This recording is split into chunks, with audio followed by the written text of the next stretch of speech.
Welcome to Vox Populi News. This is the third video episode in the Islam Q&A series. I have the amazing Miss Aynaz, Anni Cyrus, with me. Thank you for being with me again today, Aynaz. How are you? Great. Always a pleasure, Farrah. I love talking to you, and you know what? Everybody else apparently likes to hear our conversations because I get countless emails and messages and YouTube comments about when are you guys going to release another video, and we've been sharing it. So thank you very much for all your support. In terms of helping out, I know a lot of people have asked about that. You can donate to Vox Populi News. That we have a little donate tab right next to that. None of us are paid. This is all volunteer. So if you can donate whatever it is, $5, $10, it goes to equipment, it goes to programs, it goes to try and produce better stuff on our website. But you can also go to Aynaz's Live Up to Freedom. Go to Live Up to Freedom. You're going to see the website right here. And you can donate for her as well. And it's all going to go to stuff for like personal safety and equipment and other stuff that she needs and we all need, really. So that's definitely one way that you can help out. So if you'd like to, go ahead and you can donate it. We are not a 501c3, so unfortunately it's not tax deductible, but we do appreciate it very much. Okay, so today we have 4 questions, and we decided to keep them light. So I picked some 4 lighter questions that are more personal to Aynaz and I, so you guys can have a little bit more information about us. The first question, and Miss Aynaz, if you can go ahead and give your answer to it, are you afraid at all that Islam will rule America in the next 5 years if a Democrat wins? Actually, I am afraid it's going to happen within the next year, not 5 years. And the reason I'm afraid of that, and that's the reason I put a timeline on it, Farrah, is that there's a year left for Obama. And he has a mission to accomplish. He took an oath, and the oath, I'm not referring to where he took an oath of becoming a president. Now I'm talking about the oath he took with the Muslim Brotherhood. This is their only window. This is their only opportunity. So they're going to accomplish that. And the reason I said they will accomplish is, unfortunately, we are divided. I don't ever think that this country was divided as it is today. We are so busy picking on each other and hating each other, we're not seeing the bigger picture that the enemy is going far and fast. So to my personal opinion, it's going to happen within next year unless we decide to come together, get the education needed. Again, we were just talking about this before we started, that a lot of organizations like CARE, they are using Americans who are uneducated on Islam to just further their agenda. So we need to get educated and we need to come together. Otherwise, within next year, there will not be an election next year. There will be just Islamic society going on. That's my opinion. I agree with you. I don't have a fear of it being in the next year. Islam is already here. As far as I can see, and based on my opinion, again, America is already starting to become Sharia compliant. You have many courts in the United States that are using Sharia law, not American laws. That's the reason that organizations such as Act for America have introduced bills like ALAC, American Laws for American Courts. You would think that we wouldn't need something like that in America, but it is happening. When you have, and I'm not even going to blame it all on Obama, because this started with George W. Bush, with President Bush, when he kept repeating the rhetoric of Islam is peace and all of that crap, really, because there's no other word for it. That is when America became slowly but surely is becoming Sharia compliant. When you have things like House Resolution 569 that condemns hateful speech against Islam or Muslims, the conversation that Aynaz and I are having right now could become illegal. And I'm pretty sure that people like John Adams and Thomas Jefferson And a lot more of our forefathers are rolling in their graves as we speak, or looking down upon us from heaven and shaking their heads and saying that it all went to waste on the day that our representatives would even consider bringing up such a bill. It's disgusting, it's a disgrace, and it's Sharia. Doesn't matter if the people that introduced it are Muslim or not. It is Sharia to make it illegal to criticize Islam. Doesn't matter who's doing the work. Obama, Representative Beyer from Virginia, whoever co-sponsored that bill, it doesn't matter if they're Muslims or not. They're doing the work. Let me see. Do you trust Muslims, or are all of your friends non-Muslims? That's an interesting question. I've never asked you that, Aynaz. Do you have any Muslim friends? No, I don't. I do have Iranian friends who are in the same shoes as mine. They were born in Iran, so automatically labeled Muslim, but they don't practice Islam, but they're very familiar with it just like I am. But I don't, main reason that I don't have Muslim friends is that, one, I'm sorry for saying this, but you know how I am. I tell it as it is. I do believe a person who bows to Islam and becomes a Muslim and calls themselves a Muslim are basically mentally challenged.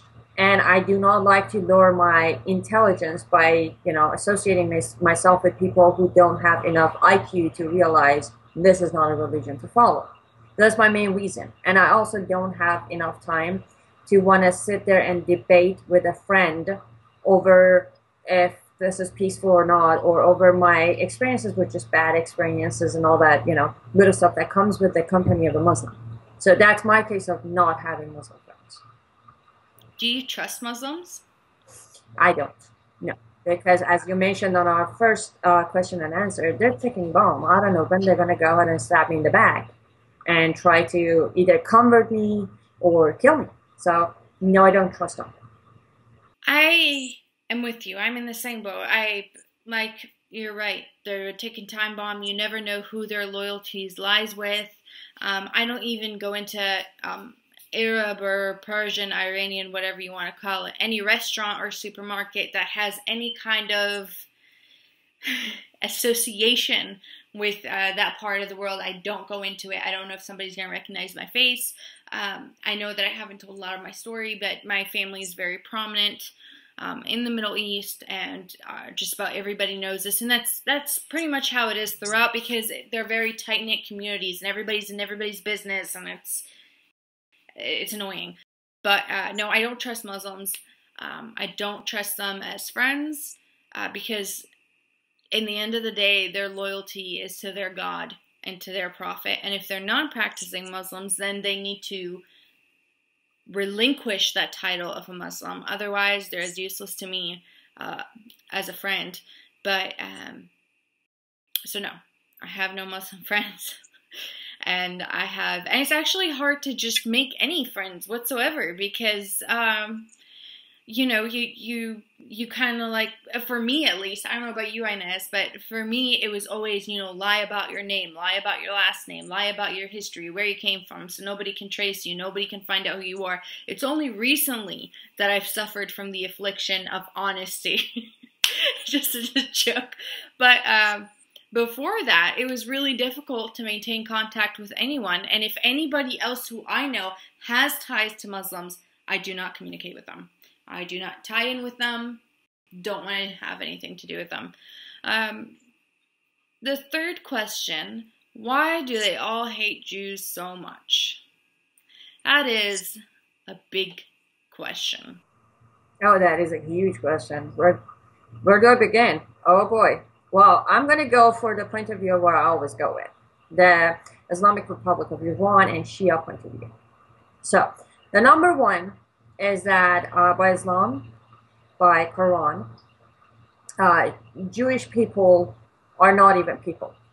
And I apologize, I'm just quoting.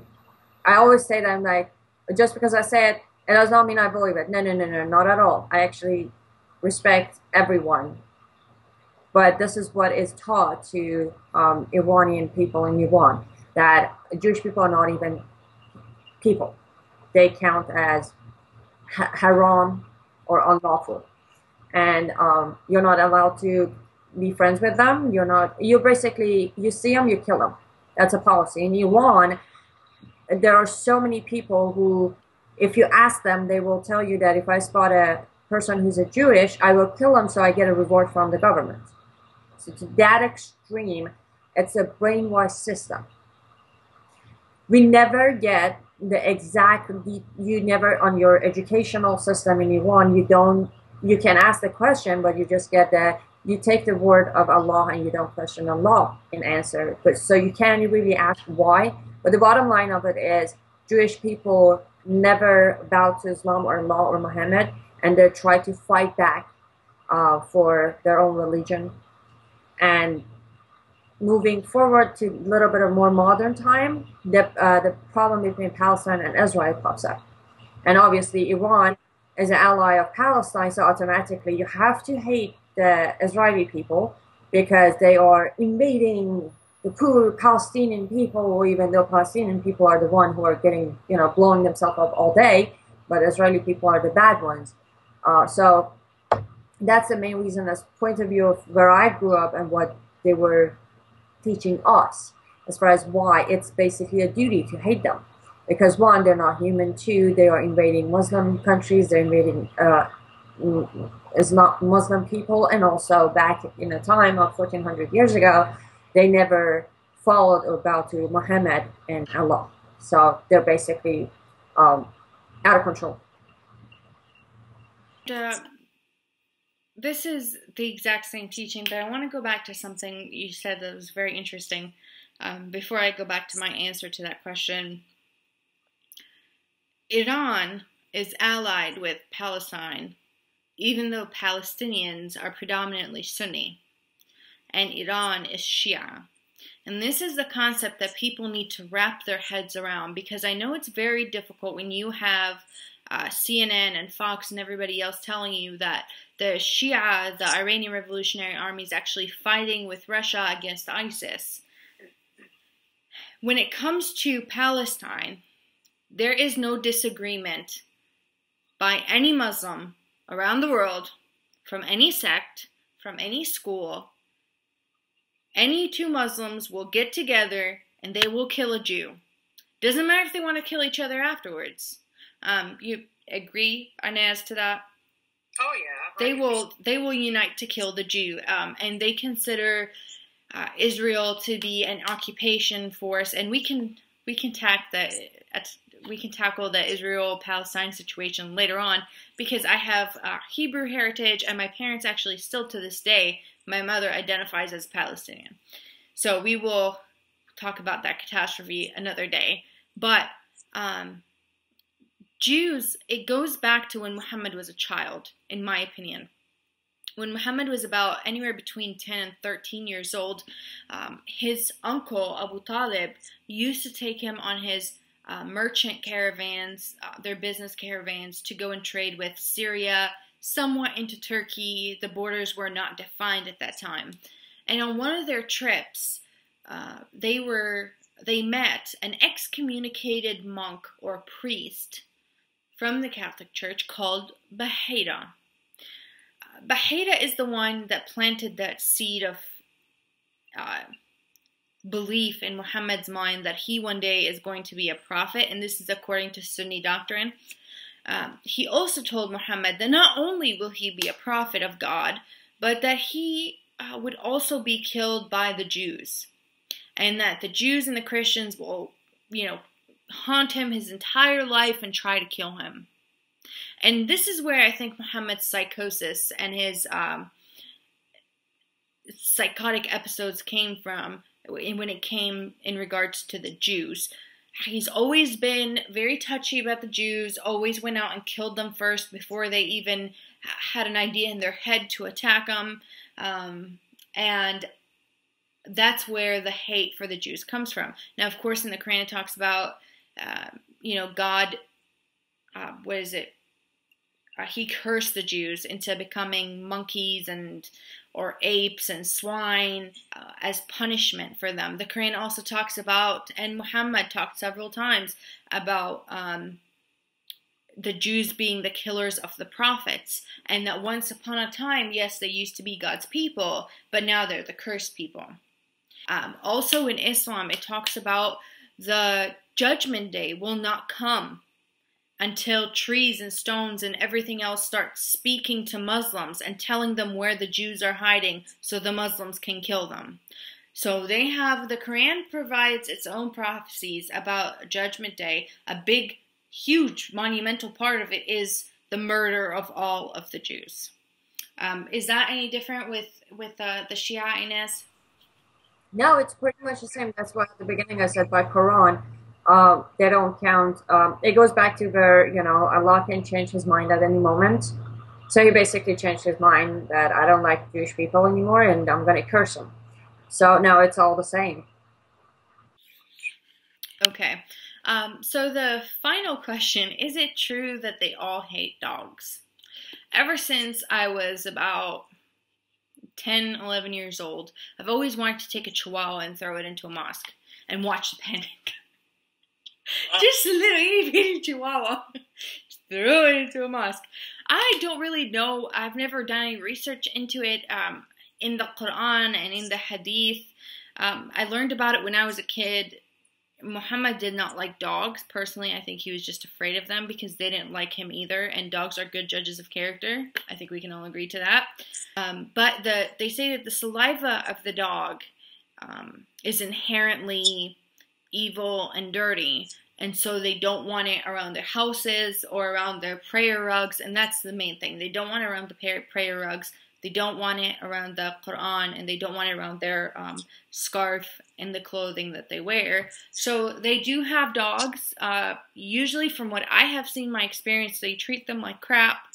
Sometimes they tie them outside of the house, way, way far away from the house.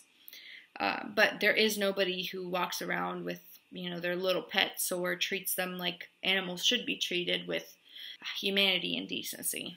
I don't know how it is in Iran. Well, again, in Iran, by law, it's illegal to have dogs. It's even illegal to have any animal. You can't have pets. In Iran, cats counts the same. You know, like if you see or touch a cat, then you have to go to do the whole wash up. I don't know what it's called. I don't know what it is called in English, but you wash yourself and do the prayer so God will forgive you and you become halal again. But Iranian people do have pets, but a lot of them, what happened is that if your neighbor is a Muslim, practicing Muslim, and they call the cops, they come in, they shoot your dog, they walk away. So yeah, it's pretty much by law of Iran, it's illegal on the streets, even if there are dogs, you know, just the street dogs and they're walking, then they shoot them, they kill them. And they are exactly the same thing. The saliva in their mouth is completely unlawful and it's just forbidden. And if it gets anywhere near you or your prayer in Quran, same thing you said, pretty much come from that too. There's a special wudu or ghusl or wash up that you do when you touch a dog. I remember something about dirt. You have to take dirt and wash your hands with dirt 3 times to make sure that the saliva of the dog came off of your hands. So again, it doesn't make any sense. Dogs are God's gift to the world, I think. Personally, I have 3 dogs at the moment. One of them is a pit bull, and they're all sweethearts. So personally, I love dogs. But I have a question for you, Aynaz, and this is going to be interesting. I've noticed, in my experience, I have not met one ex-Muslim who did not become pro-Israel. It's funny because we are raised, all of us are raised, to hate the Jews. Allahu Akbar, go kill the Jew. You know, the latest intifada in Israel or against Israel was the knife intifada, where we saw 14, 11-year-old children going out after Jews to kill them. The reason being is that their parents are rotten and want to be the parents of the martyrs because they get a good social standing in that. And if they're parents of the martyrs, then they'll get all of the social benefits of it. So, of course, send off little Muhammad to go kill Dawood or David or whatever it is. But I have not met one ex-Muslim who did not become extremely pro-Israel after leaving Islam. Has that been your experience as well? Yes, and I actually know about maybe 35 to 40% of Iranians who are living in Iran today are actually pro-Israel. They haven't even left the country yet. They haven't had their hands to read the reality, but they're just simply using their logic.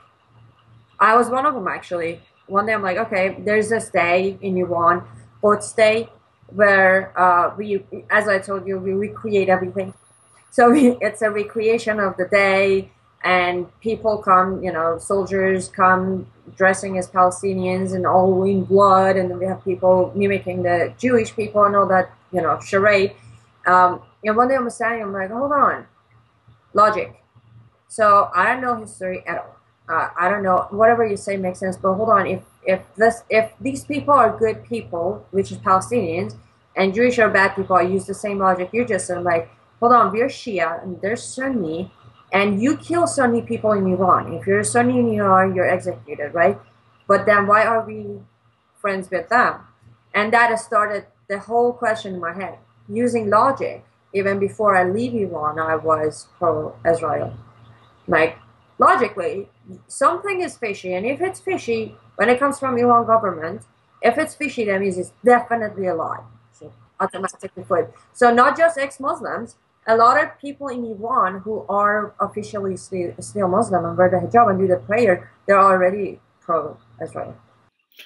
And Islam's claim, again, we will cover this in another episode because this is a question I get often. I haven't gotten it for the submissions part yet for this show, but we get that question often as to whether or not we are pro-Israel.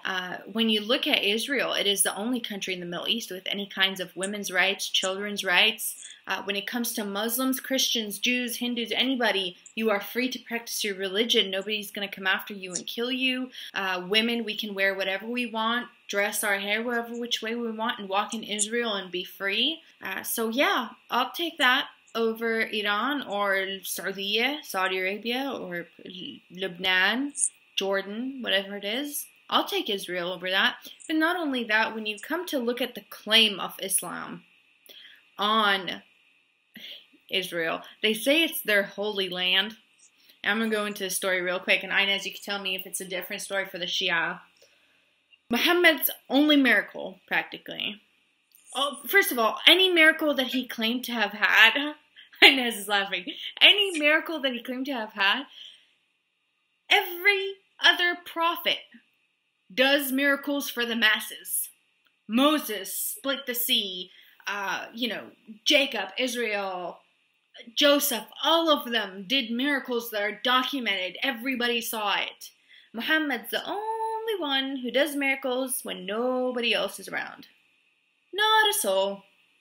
Not one person who saw what he did. He was a very private man. Come on. Yeah, he's so private that we know about how he fondled his wives when they were on their periods. That's disgusting. It's in there. It's in the hadith. Open up your books.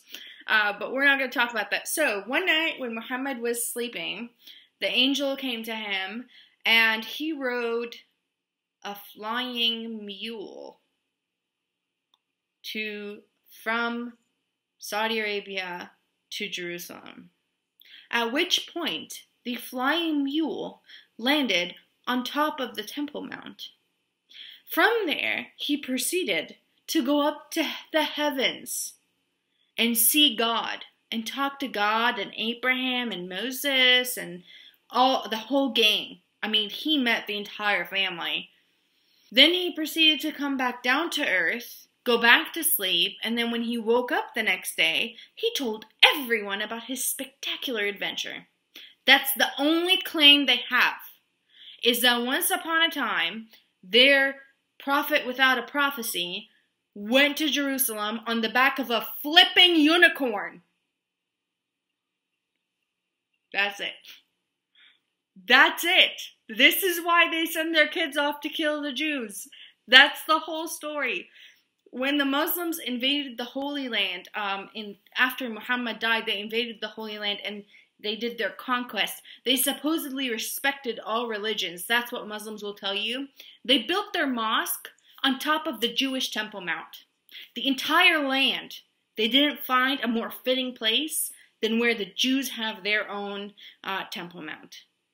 But hey, maybe it's just my opinion. Maybe it is realistic to think that a prophet would take a freaking flying mule somewhere when nobody else is watching. Is your story any different from the Shia side? Maybe the unicorn farted rainbows. No, actually, the unicorn was the same as you said, but think about it. I hate this. I had to say this, by the way, because of this new video of this Muslim woman keeps saying things, and it's like, think about it. I'm like, I am thinking about it. Sidetrack real quick. She mentions how you guys are twisting Islam and you call it rape, but think about it. Your husband is doing everything for you. The least you can do is let him have sex with you whenever he wishes. I'm like, I have thought about it. I don't need to think about it again. I don't care how much the husband's doing what. At the end of the day, this is my body, my control should back up. But anyways, but if you do think about it. Think about it. This is exactly, I hate that phrase now, but the story of Muhammad and, you know, the Holy Land and all, it's the same thing as Mecca. The first time I was explained, why do I have to stand to that specific direction and do my prayer in Arabic? The first question I said is like, hold on, Allah is in that little square thingy? And my mom was like, shut up. I'm like, you said it. It's like, no, that is it. I'm like, oh, okay. So if your Allah is everywhere, why do I have to face that specific little square? And I heard the same ridiculous fairy tale about how Mecca was built. And I'm like, huh? So, as you said, it might be your opinion, but at the end of the day, everything, every symbol, every explanation, including the Prophet, including their Allah, I'm going to go as far as saying that it's all a bunch of fantasy. There is no logical way, there is no way a 2 and 2 would come off as a 4 to this whole Islamic story that's been made up. It doesn't matter as a point of view of Shia or Sunni. It doesn't matter from oldest person to the youngest person, to books, to just the stories. However you look at it, first of all, there is so much of mismatch going on. It just, for some reason, every year in Iran, when the Dini book, which is the religion book, comes out, you compare. We actually did that for 3 years. We had people from Iran to send us the books of Dini, and we would sit there hours and compare it. And everything kept changing time-wise. I'm like, hold on. 2 years ago, it was on this day, on this time, and then a year later, it changed. For some reason, Muhammad was there at a different location at a different time. They can't even put their story together. Well, nothing matches nothing. Everything is a misconception, and we're twisting it, and it changes throughout time. The freaking religion's been around for about 1,400 years. You'd think some things would be solid. There's a lot of huge scandals when it comes to Islam, like Muhammad's mother. Supposedly, when it comes to the timeline, his father died, 4 years before she gave birth to him. Now, some Muslim scholars will tell you that this is one of the mu'jizat, or one of the miracles of Muhammad, that he managed to stay in his mother's womb for 4 years. Instead of just saying that he maybe was not his father's son, maybe he was somebody else's son. But everything comes out to be, oh, it's another miracle that happened when nobody was keeping track and nobody was around. And if it's unexplainable, then it's a miracle. I was just about to say, anything that, if you catch a Muslim on any of those misplacement of the timing and the story, they will fast turn it into, oh, it was one of his miracles. How many miracles? That's the thing. And Once I actually asked somebody got into a debate, so called, which I called argument with me, and I got to the point I'm like, okay, hold your horses. How about this? Show me the actual source where his miracles are published. And it's like they were so many, nobody could remember them all.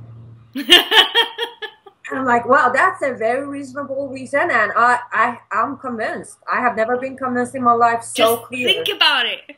Think about it, exactly. Just think about it. Okay, so it's not hidden. Prophet Muhammad, I refuse to call him that, is the only prophet without a single prophecy and without a single miracle. Nothing. Zilch. He was a miracle himself. Yeah, him himself was a miracle. It's a miracle, the stupidity of people at that time, and still resonates today. This is the reason I don't believe in evolution. Because there were stupid people 1400 years ago that followed Muhammad, and there's still stupid people today that follow him. Therefore, evolution never happened. It's a flawed theory right there. Oh my goodness. So that's the sad part. The number of stupid people following him today is actually much more than 1400 years ago. Yeah, when he was. And they talk about it and they say Islam is the fastest growing religion, and that's true. It is. But over 60% of Islam's growth is from breeding. It's not from converting. It's not because people are converting. It's because when you have one man and at least 4 wives, and then ma malakat aymanuhum, which means what their right hand possesses, which means slaves, sex slaves, maids, you're going to breed a lot. So that's why they're the highest or the fastest growing religion. But when you talk about people actually converting, the highest rate is, I believe it goes to atheism, even though that's not a religion, but it's still a belief system because it's a belief of non-belief. Think about it. That's going to be your theme. Think about it. And after that, it's followed by Christianity in terms of people converting. And in fact, there's a huge rate of Muslims converting to Christianity that the Muslims don't want you to know about. But the stories are out there, and of course there's always, the whole if you convert, you're going to get killed thing. So while Christians and Jews and atheists can convert to Islam and feel free to live as Allah's slaves, any Muslim who converts, off with his head. So you're not going to hear about it a lot. But that was our episode for today. Any concluding comments you'd like to add, Annie? Yes, as always, please stop your bubble of denial. Snap out of it. In reality, me and Farrah are actually very concerned today. This is happening and it shouldn't be happening. There's so much more that you need to know. Please stop tuning into your network of cable. Try to follow more of social media videos that you will actually get the reality out of them. Try to volunteer your time. It's just way too much for 1 or 2 or 3 or 5 people to carry and do. So we can't move forward because we have just too much to cover today that there is no planning of tomorrow. And as far as at the beginning, if you can possibly back us with some financial help, even $1, believe it or not, every penny can help us get farther and farther. We are literally watching our freedom fade away. This is not some sort of paranoia. This is not some sort of story like Muhammad's miracle. This is the reality of what's happening. So reach out, try to give us as much help as you can, and try to get yourself educated. They are lying to you every moment of every day. And that should do it for me. Hey, get educated, get involved. We're looking for volunteers every single day. If you can't donate financially, please get involved with your time. This is our lives. This is everything. This is what we do every day. We have programs on our computers to scramble our IP addresses. Phone numbers are constantly changing. Like I said before, markets we don't go to, places we stay, and that's fine. That's a price we're willing to pay. But in order for our message to get out, don't just like this video. Subscribe, share it, donate your time, donate whatever funds you might have, talents you might have. If you're really good at doing one particular thing, if you have a gift for it, contact us. Let us know.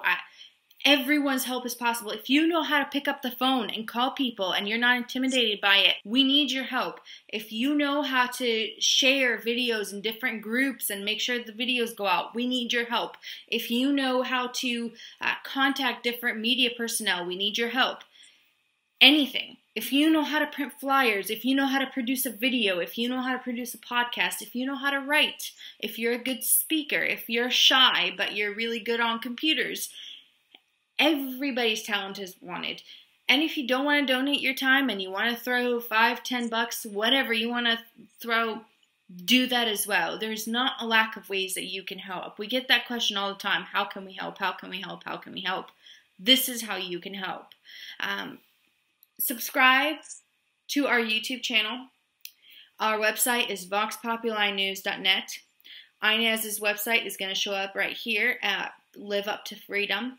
We both do several different things, and we're very, very busy. We have several radio interviews. Our videos are hopefully going to start coming out on a regular time, on a regular day, and we'll keep you updated on that. But go to voxpopuli.news.net, share what you've learned today. Go and get educated yourself. Verify it. We're going to give you all the links that you need under this video, but verify everything you learned. Don't take our word for it. Get your own conviction. Aynaz, thank you so much for being with me today. It's been a blast. Always a pleasure. Thank you for having me back on again. All right. We will see you again next week, and have a great day.